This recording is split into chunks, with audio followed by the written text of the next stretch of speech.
This podcast is proudly sponsored by the word context.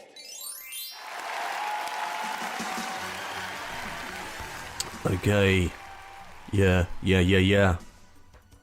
Hit me up, mate. Yep. Here he is again. Sorry, one more time. One more time. Alright, I think we Two got more times. One more time. I'm going to do something a bit different now. Okay. Okay, we've got our friend Matthew Lee. How are you, Matthew? Thanks for having me. I'm well. Oh, fantastic. Thanks for coming down to the Mining Lounge. Thanks for showing it to me. Oh, no, well, Palatial and professional setting. palatial. What a great word, palatial. Can you tell us what that means, please? Large. Okay. Large. Palatial is now Imported into my vocabulary. Yeah. Glad I could offer something. Yeah. It's going to be funny. Do you reckon we're going to start talking It's like going to be Siri? funny. Do you reckon we're going to start talking like Do you think Siri? we're becoming more robotic people? I don't know if it's becoming more robotic. I think. Are we talking about because there's spectrums of robotic talk though. Is Like there? Stephen Hawking Yep. used to have, he had like what many people consider the stereotypical robotic voice. That stilted, mechanical kind of, hello. That's an awful version of it. Yeah. He trademarked his own voice, didn't he? Yeah, he did. Like that was his voice. Actually, that's kind of interesting. Like he had the option to upgrade his voice essentially. But Yeah. like most people, he's kind of like, this is the voice that I have. It became his identity. Yeah, that's his voice. Yeah. He didn't swap it out to sound like. It was like trying to change the logo for Coke. You just don't do it. There's a certain time of when they're developing became the his logo, identity. where you change it now or you're fucking stuck to it. Yeah, It was like trying to change the logo for Coke. Yeah. You just don't do it. Stephen Hawking. There's a certain time of when they're developing the logo where you change it now or you're fucking stuck to it. The thing is as well, like, Yeah. he's immortal. So, yeah, Stephen Hawking. Yes. Because you can easily just create Stephen Hawking by applying that He's voice immortal. to it. Oh right, I see what you're saying. You can easily just create Yeah, that's true. Stephen Hawking by applying that voice to it. Oh right, I see what you're saying. Yeah. Yeah. Branded man. Yeah, that's true. Yeah. He's like, The thing is as well, like, he's immortal. You You know what I mean? say anything. Yeah, that's true. I could say this interview could be spoken in Stephen Hawking voice, and I could probably edit it in Stephen Hawking voice. So, ladies and gentlemen, welcome to the studio, Stephen Hawking. Thanks for coming, Stephen. Thank you, attitude consultant. Here I am. I am here to hear and speak to you.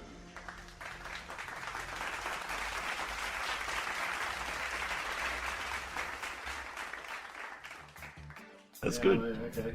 It's getting there. It's getting there. Yeah. We'll workshop it afterwards. Or fun shop. Fun shop. Yeah, your fun shop ideas. You don't workshop it. No one fucking likes work. You've got to have fun. Okay. I can't find me fucking glasses. Fun shop. Fun shop, mate. Yeah. Anthony Robbins taught me that. Okay. Where do I put on my fucking head? They're on your head. There they are. Yeah. That's not even. That was not prearranged, everybody. Oh, mate. That was natural. That was natural incompetence. It was. Yeah. Total ad lib. Maybe we should do a bit of improv. Do you want to do, let's do an improv game. Sure. Okay. Do you remember Space Jump? Did you used to do Space Jump? Space Jump. Yeah, it was. All I can think of is Space Jam with Michael Jordan. That was a great film. Something completely different. Yeah, no, Space Jump was when you would create a scene, Yep. and then someone called Space Jump after you'd freeze. I'm trying to remember it as I'm going along. Okay. So someone would create a scene, and they'll do something like I'm stirring a pot or something like that, or I'm weeding the garden, and then someone would go Space Jump, and then have to freeze, and then so you come in and you'd take over the scene based on what their pose was. Right. So okay. it would completely change the narrative. Okay. It was a lot of fun. Yeah. That sounds Yeah. interesting. Yeah, but I that also like the idea of trying to introduce a visual medium into an audio podcast. it's a very visual space, isn't It it? is. It's very, like I said, palatial and professional. Palatial. Yeah. I love that word. That's probably my new favourite word, palatial. Yeah. It sounds almost sexual. It could be, yeah. It's very Probably close could to. have a palatial vagina, I'm sure. Your mama has a palatial vagina. Yeah. That's good. Here is my cock. It is palatial. Oh, great. Alright, so let's do a scene now. Alright, so... Okay. Alright, ladies and gentlemen, I need a place. McDonald's, thank you. And I need a feeling. Angry, thank you very much. Here's a completely unrehearsed scene of me angry in McDonald's. Alright? And remember, you got to read out Space Jump at the right time. Alright. Alright. How do I know? Do I just say it at some point, by the way? Yeah, whenever you want to do it. So I'm just coming in.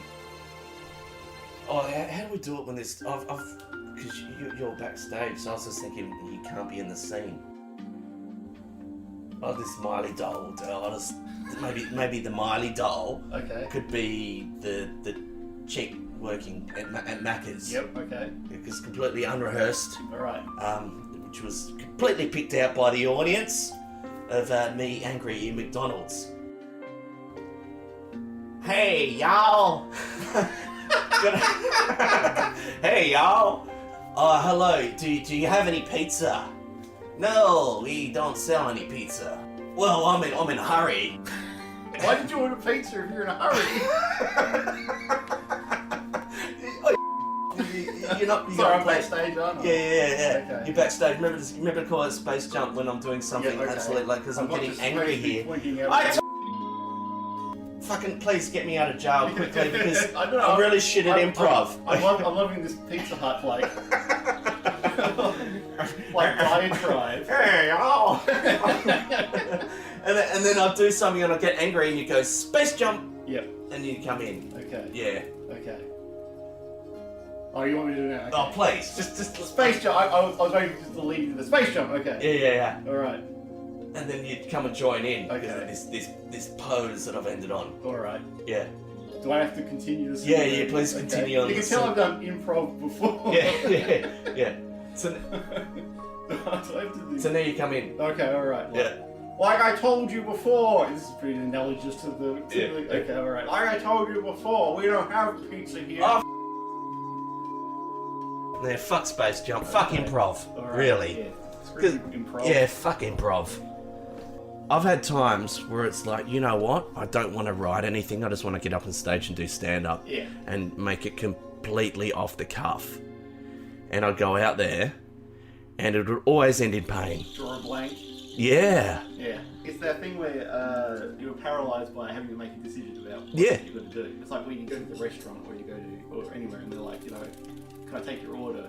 Yeah. And you'll be standing there for 5 minutes looking at the menu and you're just like, Yeah. no. Because you're too busy thinking about Yeah, it yeah. rather than actually... Yeah, you've just been idling. I haven't actually been processing any information. I've just been standing here reading stuff. Yeah. But I haven't resolved anything. I've just been Yeah, I've just been inert. because you're just standing in the spotlight. Everyone's looking at you going, well, fucking come on. Yeah, you're next. Yeah. Oh, I can't be next. I'm not ready. it's... I'm not prepared. Yeah, I need some sort of context here. That's what it's about. It's about context, isn't it? Yeah. What does context mean to you, Matthew? Yeah, define context. Context. In a palatial setting. Context would be understanding something. Understanding something even though on the surface maybe it looks like something else or it sounds like something else. Yeah. Like in some cases, people can talk about one thing and they mean one thing, but you understand it's another thing because you don't understand the context they're talking. Yeah. Not everything on the surface is what it appears to be. It's almost the foundation of communication, isn't it? It is. Yeah, Context is important. when you're communicating. Yes. Otherwise you wouldn't know what anyone's talking about. Or you're playing a shitty game of Space Jump where we're standing there just going, what the fuck are we doing? Like, I only learned about the rules for this 30 seconds ago. How does this work? Yeah, and the thing is, I was trying to remember the rules as well. Oh, I It's, see. That it'd doesn't been a help long as time. well. Yeah. Yeah, it'd been a long time since I played Space Jump. Oh dear. Well, why space jump though? Why? Because you do jump on space because there's lack of gravity. Maybe they're thinking, I'm googling this now. Space Okay. jump. Well, it just seems like. Yeah. I suppose it's slightly more dynamic than just doing change or whatever. Like, Yeah. it's one of those There's actually an improv encyclopedia. It looks like a very reputable source. improv encyclopedia. Improv encyclopedia. I really need someone to be on hand to Google for me. Yeah, you get a research assistant. Research assistant? Is that the proper title? It is now. It's an extended freeze tag game, 4 players. We played it with 2. Yep. Well, that's probably our first problem. Yes. So one player starts miming an everyday activity or routine. A second player, or the MC, calls freeze. Okay, so someone calls us freeze. Yeah. And the first one freezes. Second player builds another scene based on the frozen position of the first player. Yep. So the other 2 players enter the same way. Once players 3 and 4 are in, as soon as the freeze is called, 2 and 3 take on their positions in which they were frozen and continue their scene, and so on backwards. Yep. Oh, so you're working your way forwards, and then someone's... Oh, I'm with Right. you. Okay, So you're using memory as well. Yeah. So our main problems were that, Yeah. 1, there's only 2 of us. Yeah, that's a We problem. don't have an MC. 2. Yeah. And also 3, we looked up the rules for this after we played the game. Yeah, that's a problem. But technically we did have 3 because we had that Miley doll. That's true. Yeah. Very quiet though. Yeah, it's... You need to vocalise Okay. more. There's a few variations on it too. When a scene is continued, keep adding players until everyone was in, then work your way backwards. So that's how I remember it. Right. When a previous scene is continued, the players continue in the future, perhaps in a new location, and they justify their physical positions. Yep. I can see why it's a bit of fun, really. Yeah. But we That seems haven't like really, you- we didn't really answer why they called it Space Jump. No, that provided no. Yeah, why did they call it Space Jump? There is an art to Googling, isn't there? Do they do courses on how to Google? Actually, I think they do. Do they? Yeah. Well, you wouldn't find people of our age or younger probably doing it, but like you'll have kind of like library Yeah. seminars where they'll have ancient people who are learning about how to use the internet or whatever. I remember when they were running selfie courses. And Really? it's like some cunt is making money off this, teaching you how to do the perfect fucking selfie. Okay. Yeah. Right. Like skydiving, space diving refers to the act of jumping from an aircraft or spacecraft in outer space. I don't know, maybe it's just that whole analogy of just taking a leap Could be. Yeah, it's got to do with leap into space. the unknown. Yep. Space. All right. Well, if it doesn't mean that, Yeah. we've decided now unequivocally that that's what it means. Unequivocally, what the fuck does that mean? Yes, without question. Yeah, I believe. Alright, mate. How do you retain all this information, these big words? Because I like big words. You like them, do you? You want to know what my favourite big word is? I'd love to hear your favourite big word. Polysyllabic. I beg your pardon? Polysyllabic. Okay, poly meaning many. Yeah, many syllables. Many syllables. Polysyllabic. Oh, fantastic. And it doesn't get much use very often, but Yeah. man, I love the word polysyllabic. But I need an example of a polysyllabic word. Oh, okay. Hypothesis, probably. Hypothesis. Yeah, that's... 4 or 5. Yeah, well, hippopotamus. Hippopotamus, rhinoceros, Yeah. Dimetrodon. Stuff like Yeah. that. So any word that's more than one syllable? Yeah, well, if it's poly, then it's got to be multiples of. Right. Yeah, so probably 2 or more. Okay. So okay is an example. Yeah.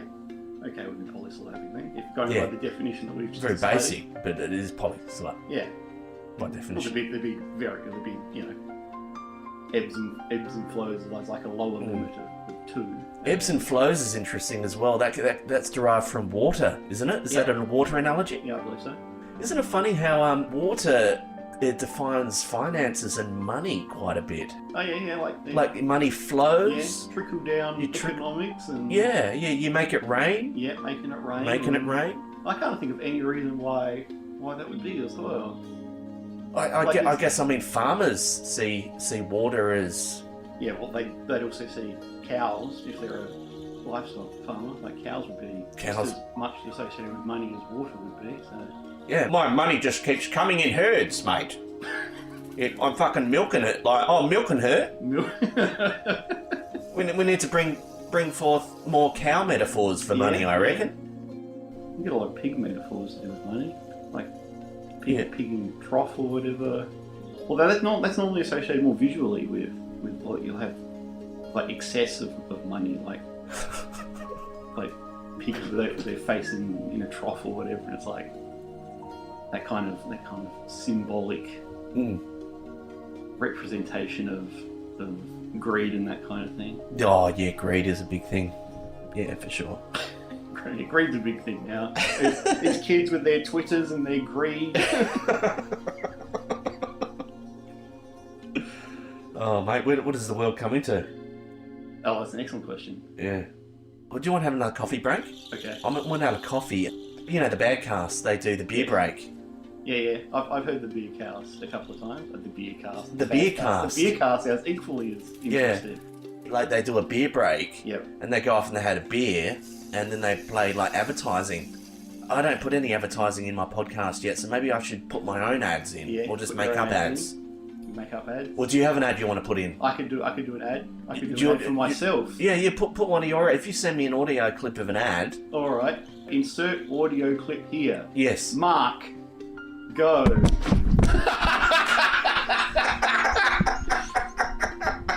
All right. Do you like tabletop games? Yeah. Do you like reading stuff?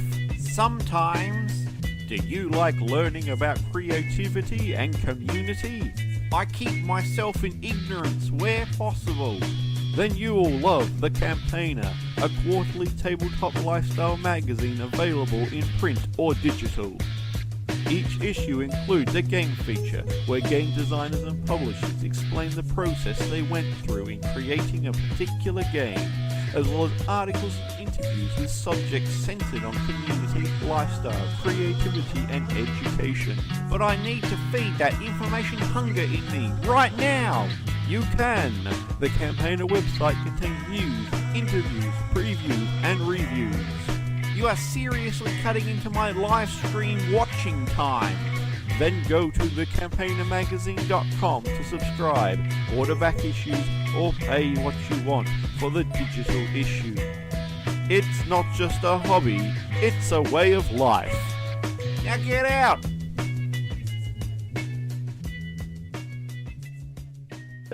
Nice. Destroy shit while we're at it. We'll just leave it running. Alright. Oh, man. You have a mug. Oh, get out of there. How do you think it's going, man? Well, good, we're on a shaky start. But Oh, I kind of like where it's going. Just that, you know, I'm probably going to leave this bit in, by the way. That's fine. Well, Oh, this is something that's happening as well. I noticed.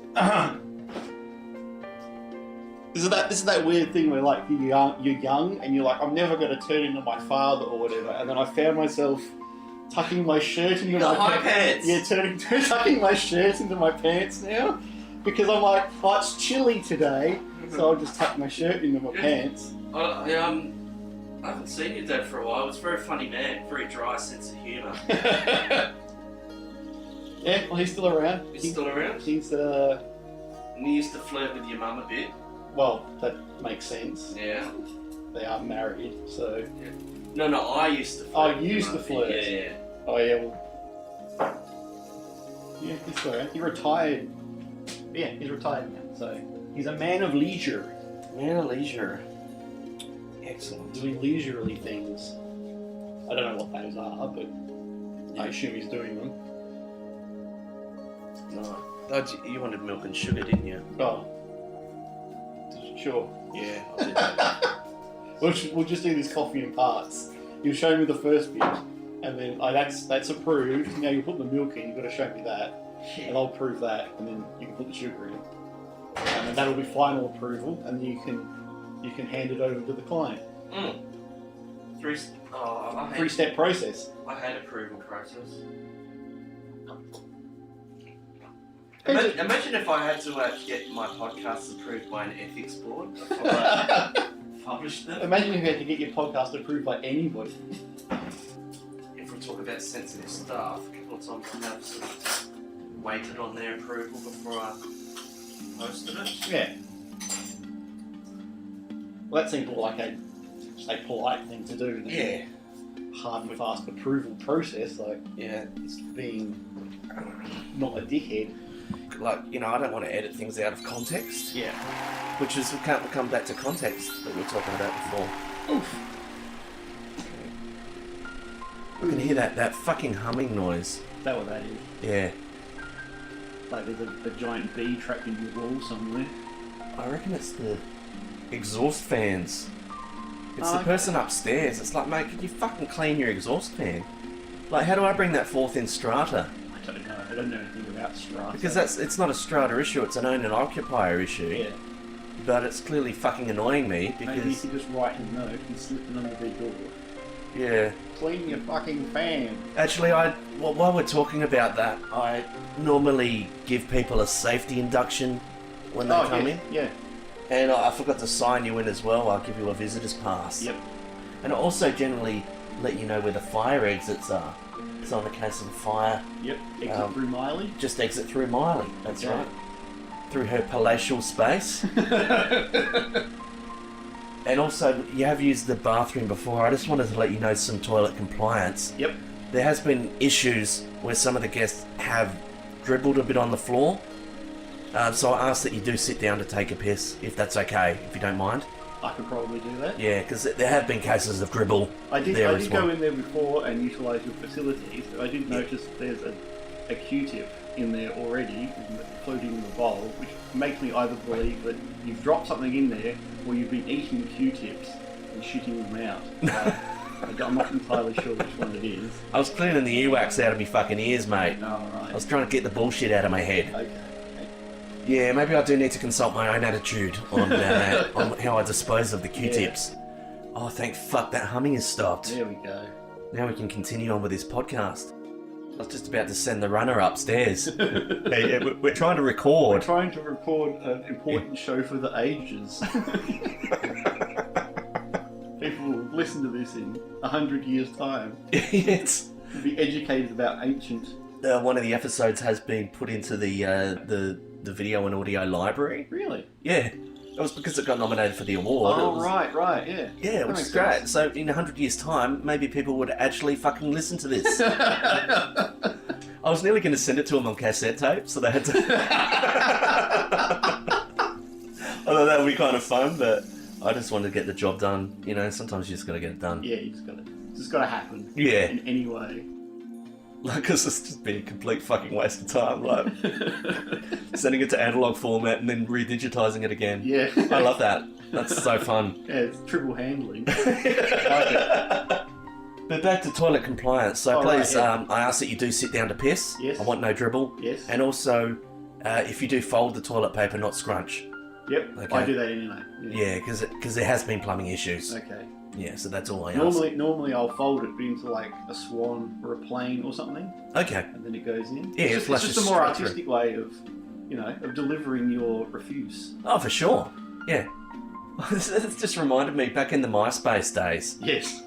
there was a group.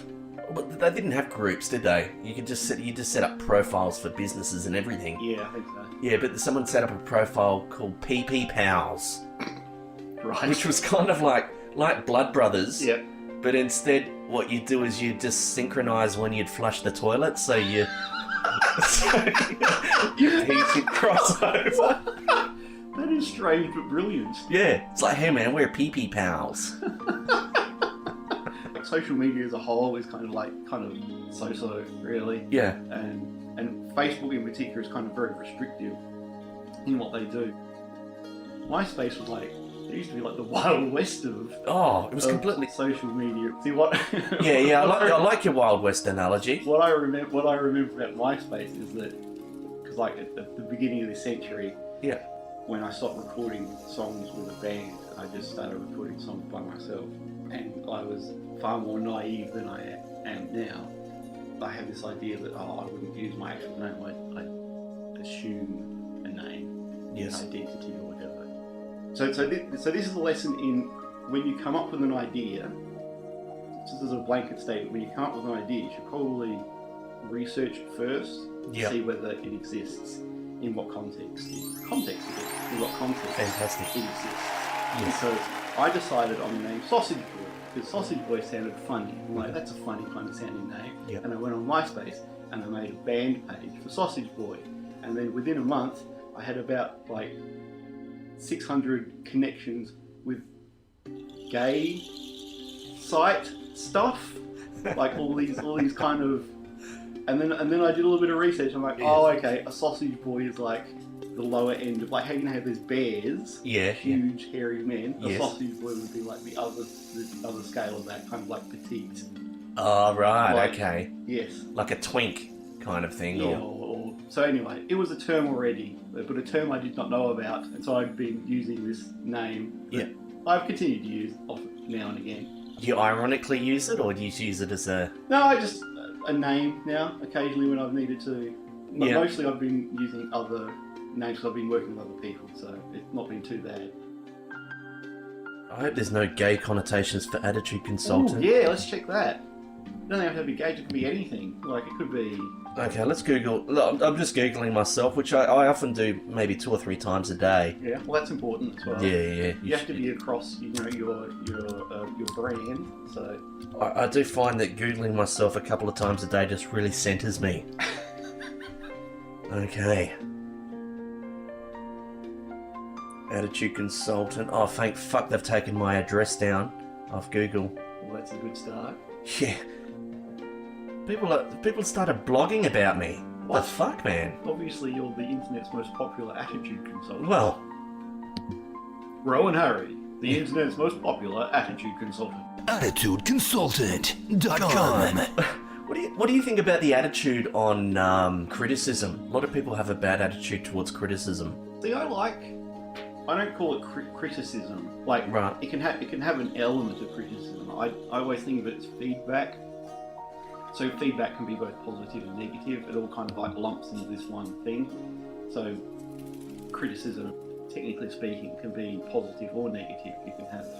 Most people intrinsically think of criticism as a negative thing, but criticism is just somebody providing critical assessment of something, and a critical assessment can involve the good stuff and the bad stuff. Yeah. So as a basis, like criticism, I'm all right with criticism and feedback and that kind of thing.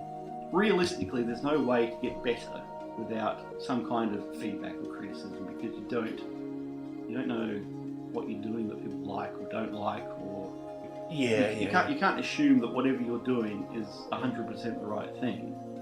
Like, you need some sort of feedback, because there's no way that anybody's that perfect that what they've decided to do is the best possible thing that they could possibly do. What if what you're doing is completely for yourself? Does that make sense? Yeah, well, that makes sense, but then... Because then it's your inner critic. Yeah, okay, there's that, but there's also, if you put it out there, then it's not for just you anymore. So other people can criticise it. Who was the guy that... Kevin Smith, the director Kevin Smith, who directed, like, Clerks, and but he did Jersey, I think it was Jersey Girl, and then he was like, I didn't make this movie for critics or whatever. And I like Kevin Smith as a director, and I like him as a person, that kind of thing. It's interesting, but like, that's a stupid thing to say.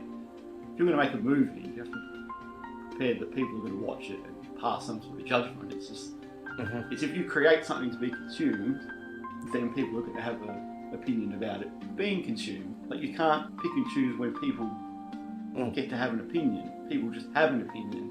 It's like saying criticism is something that can happen. Yeah. It can be both positive and negative, but at the same time, it's not something that has to be listened to or taken on board. It's just that it exists. Just because somebody can provide criticism or provide feedback, it doesn't mean that it's valid. There's two elements to it. Somebody can provide feedback or criticism, but it doesn't mean that either they should or they have the authority to, or there's this idea that if you do have an opinion as a whole, that your opinion is equally as valid as anybody else's, which ideally, like in a perfect world, that would be true, because everybody would have the same like knowledge about stuff, but there is just some stuff where other people know more about stuff than other people do. That's true. They can have a different, like more informed opinion. The problem is now that the online world is we've all been given authority. Yeah. And now how do we separate constructive criticism from just triggers? Most people can't. Yeah. It's weird that, because like I don't think anybody's really sat down, well, I shouldn't say nobody, like very small amount of people sat down and actually thought about, okay, how am I going to present my feedback? Like most people just kind of like, they just say stuff. I think that lacks intelligence. Or self-awareness all the time as well. It's not being able to understand what your biases and stuff are. Or the context. Yeah, all the context, yeah. Today's keyword, context. And polysyllabic.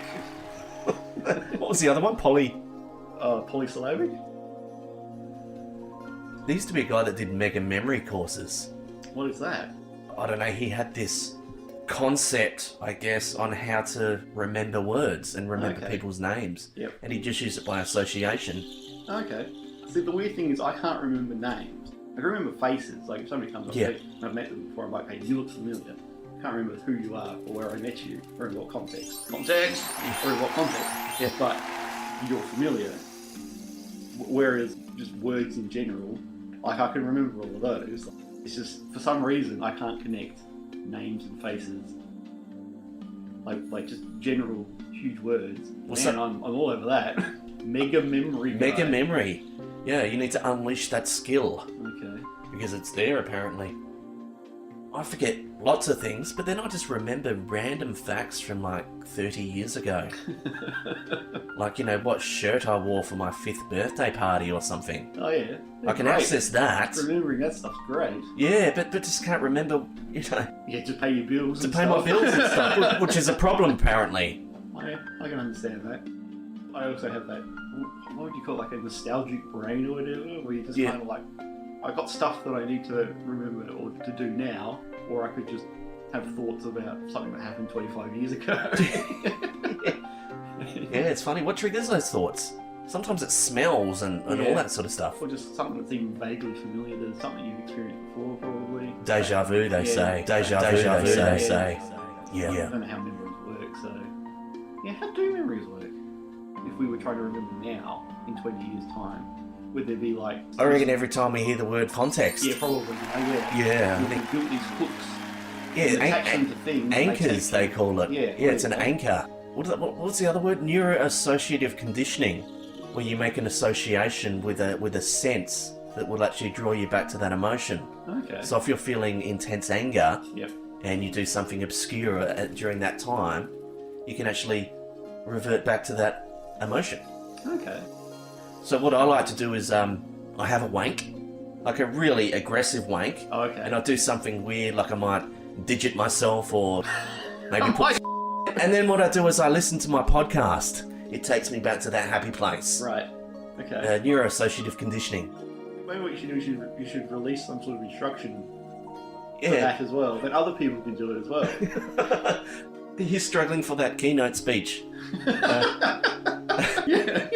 And then there'll just be hundreds of people. Like you'll be able to go backstage with all these things, and there's just hundreds of people the world over just like having a wank, sticking their finger up their bum and listening to your podcast. Close the door, I'm preparing! Oh God! I'm ready!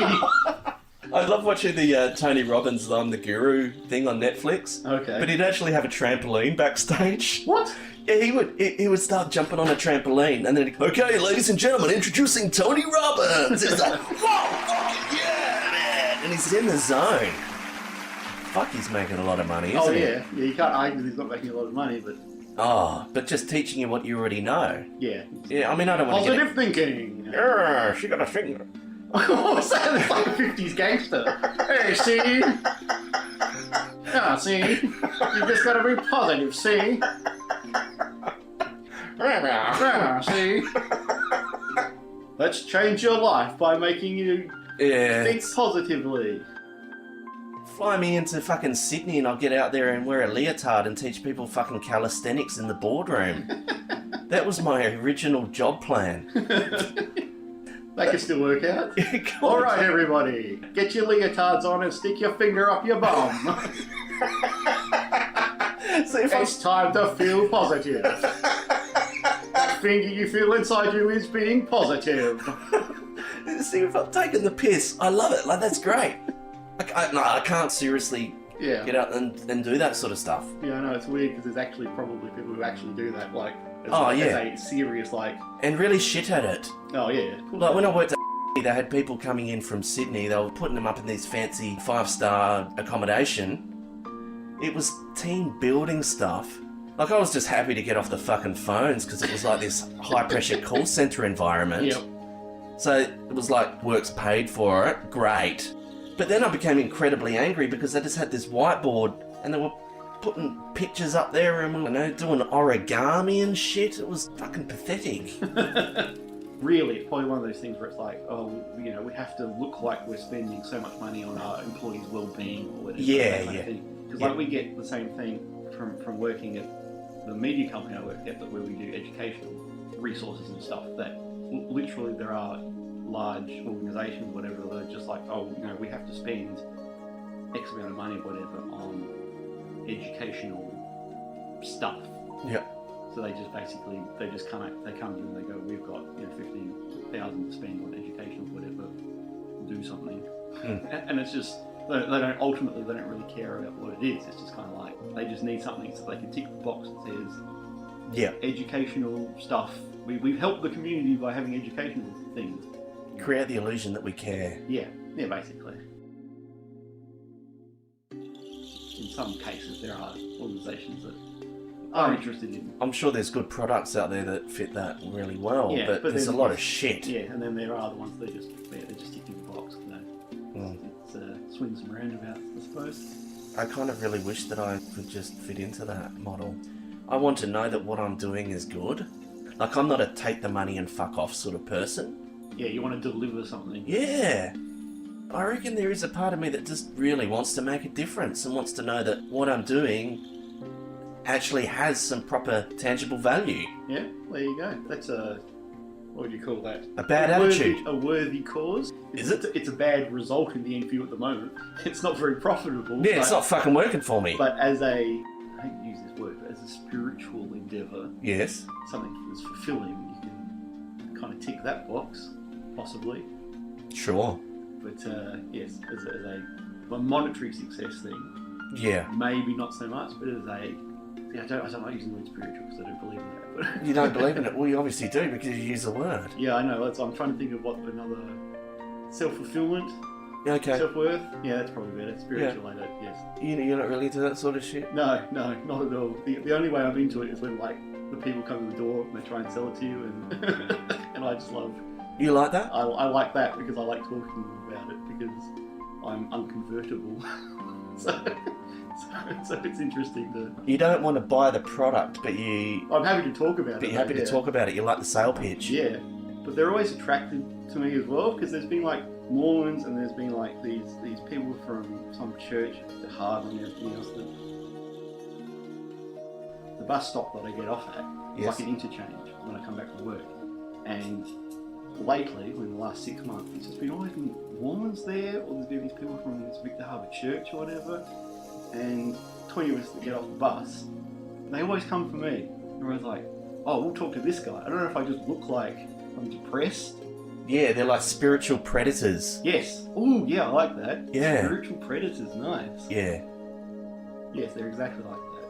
Right. Also, like, this fundamentally is the same reason I really like cold calls, you know, when you get calls from like cold canvas, whatever else, where they're trying to do solar panels or whatever. Yeah, I have a game where I just try and keep them on the phone for as long as possible. I got yelled at by one guy the other day. You got yelled at? I got yelled at. He rang you up and then yelled at you? Yeah, he yelled at me because I pissed him off with all my questions and. Wow. It's I can't even believe they still do that. Yeah, like, how does it work? Obviously, people still falling for it. My favourite one was this lady that called up. I think it was solar panels. Anyway, whatever it was, she was telling me about it. I'm like, and then she'd ask me. They get to a point where they kind of like, not ask you a question, but they try to get you to respond positively in kind of like a yes kind of way. And I'm just like, what do you mean? Or what? And loop back around to the start of the thing, and she'd have to go through it again. And then I go, what? And then we'd have to loop back around. We did about 4 times. Yeah. And then until she was like, are you serious? What do you mean? She said something about education, and then I'm like, oh, I've never been to university. And she's like, I have. And I'm like, and now you're talking to me. Have you ever bought something completely shit, but just based on a great sales pitch. Like, I don't fucking want it, but I'm going to buy it because you sold it to me so well. Probably. I probably have. Can't think of something offhand, but... Yeah. It wasn't completely shit. It wasn't as great as I would have hoped. We bought a rubber broom once, based on the sales pitch of the guy. The actual product itself was great. I just don't know how that sort of strategy works for sales anymore. Like, if I see people walking in the shops, I reckon one of the guys was coming in and selling, you know, all the roller shutters and all that sort of shit. Like, especially a lot of them, it was just commission-based work. Yeah. So they're standing there all day, could walk away with nothing. Yeah. Like, it's anything like roller shutters or anything house-related is normally not cheap.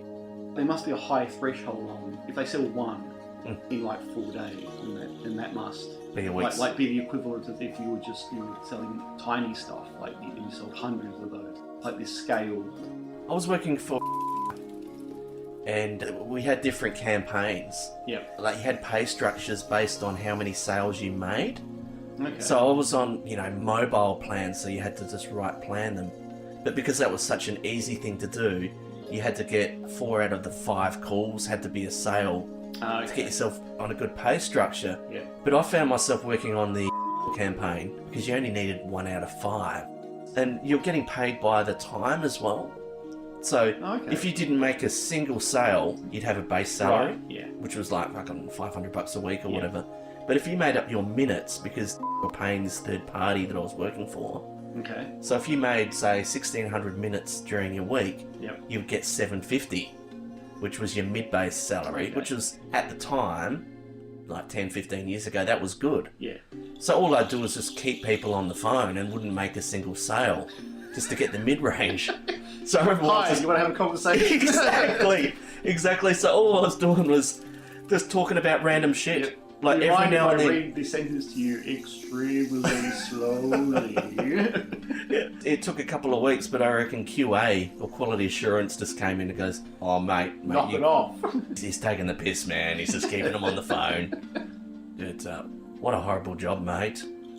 Yeah, well, it seems like 90% of jobs are horrible jobs, so... Oh, nah, but I could never do it. Now, whenever I see someone at a shopping centre cold canvassing, I'll ask him, I say, "You getting commission based?" And he said, "Yeah," and I'll hand him $10. And I said, "I'm not interested in your product. Get a fucking job, mate." Yeah. I don't know how you could do it. I don't even know why it works. It's just harassing people. See, what you need to do is you need to have the $10, but you need to have an Attitude Consultant business card pinned to it. And just be like, Fantastic. There "Get a you real go. job, listen to the podcast, man. Maybe I can help you. Yeah. What a great idea. See, there you go. Full of handy hints like this. Thanks, mate. That's why I invite guests on the show. So what else is going on? You were telling me about your tabletop games? Yeah. You want to talk about that? Okay, we can talk about that. Yeah. But there's lots of facets to talk about that as well. Okay. I have met much involvement with tabletop game stuff. Oh, well, let's run through the basics, shall we? Yep. I publish a magazine about what I call a tabletop lifestyle magazine, which basically just explores kind of the community and creative aspects of tabletop games and stuff. I help run a tabletop convention called Concentric, actually this weekend. And when we're recording this, probably when you publish this, it will have been. So Concentric, I help out with that. I also run a game design group called Think Tank, where we people come up with ideas and we test their stuff or whatever else. Which is when we were talking about feedback before, that's kind of where a lot of my opinions on feedback come from, based on kind of working with other people, offering feedback for stuff. You need to have a client first approach when you're trying to sell it to. Yes. You actually need people to play your game. Yes, and then the fourth facet of that is that I've also been working on a couple of games, but there's one that I've progressed long enough that I'm trying to sell to a publisher at this point as well. Yep. Yeah, tabletop stuff. I find it very interesting. Some people just kind of like, no. Yeah. Well, again, it's one of those things like which funnily enough, when we last talked on this podcast, I already talked about having to make stuff all the time. Games kind of seem to fulfill a lot of the criteria that interest me. Creativity and problem solving and approaching stuff in an orderly way. When you come up with like a game, like there's rules, and you have to be able to communicate those rules in a particular way. Otherwise, people can misinterpret them, and the game doesn't turn out how you're intending it.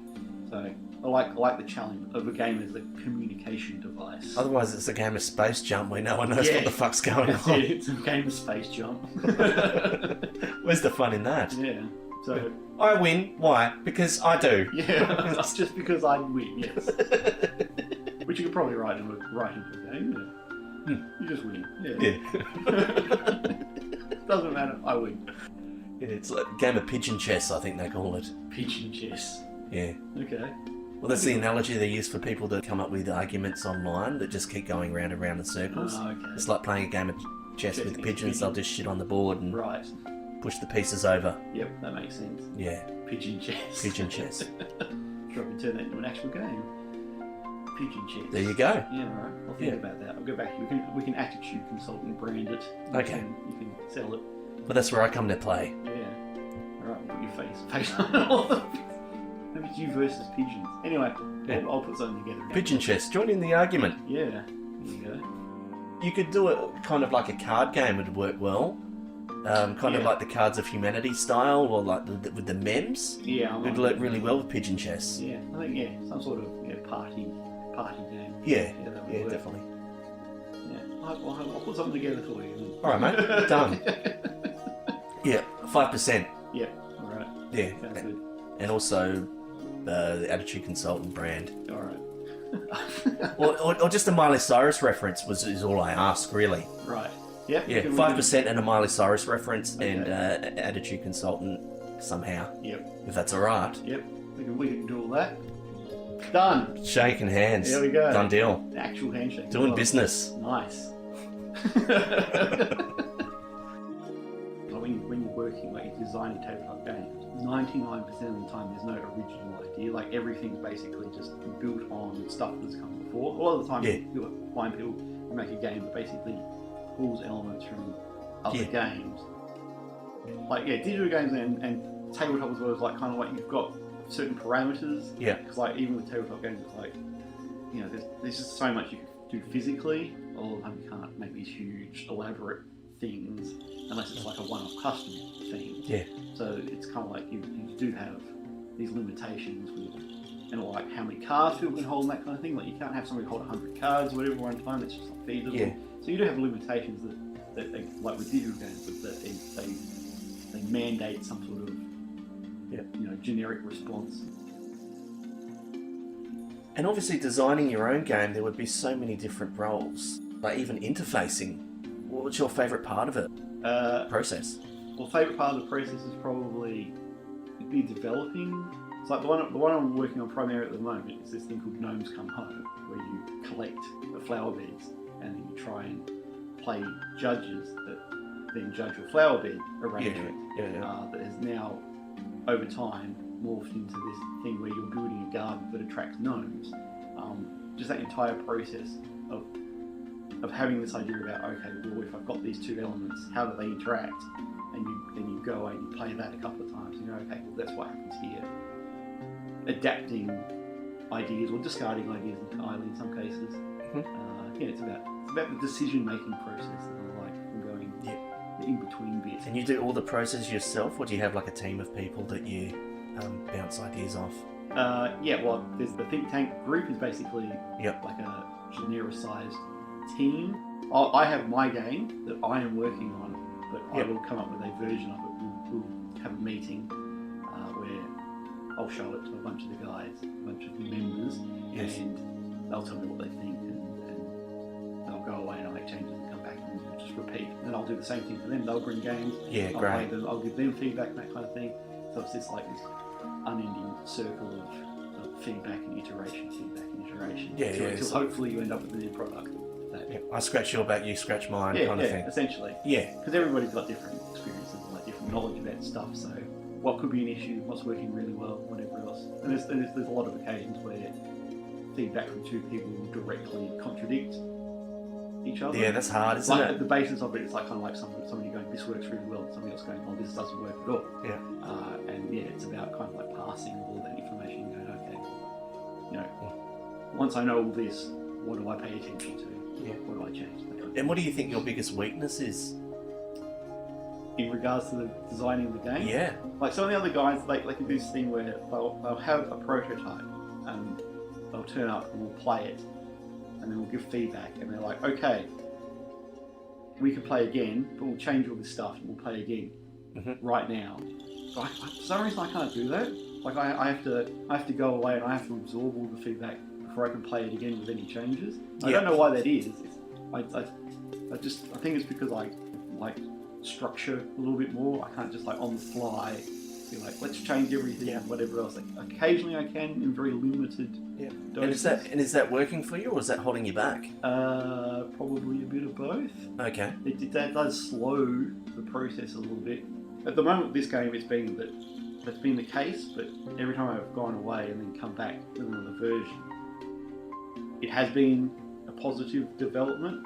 Yeah. So I think it's just one of those things where I need to internalize a lot of stuff and process it before pumping it out and trying it again.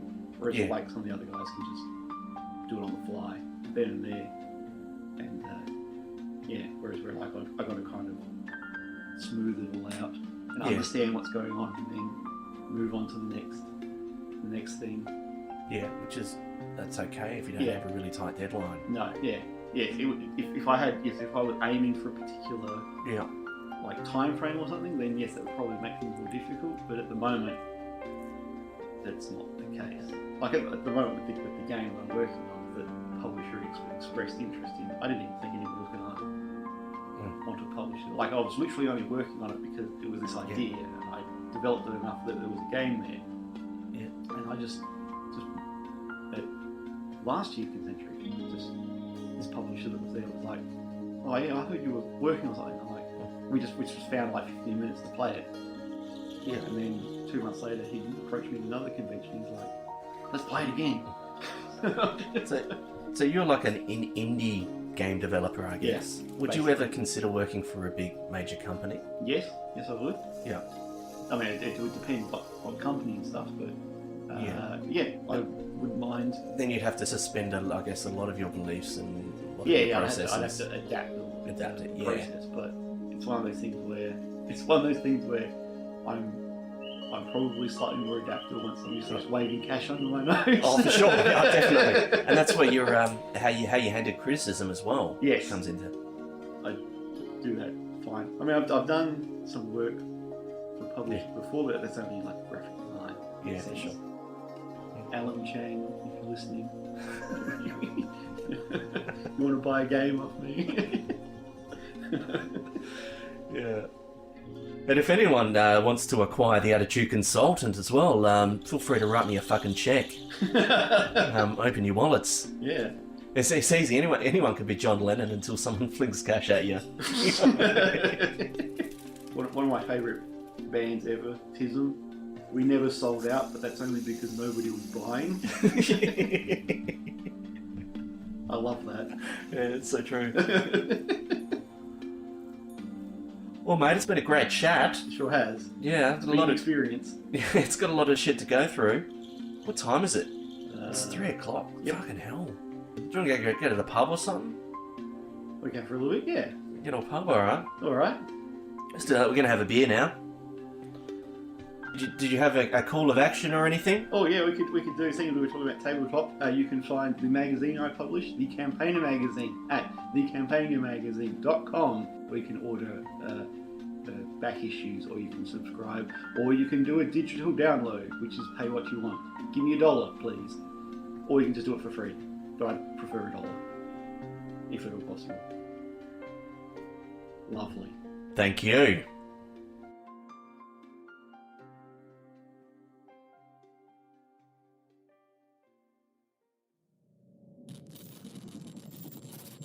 Attitude Consultant is produced by Ryan Barry and distributed by the Ozcast Network.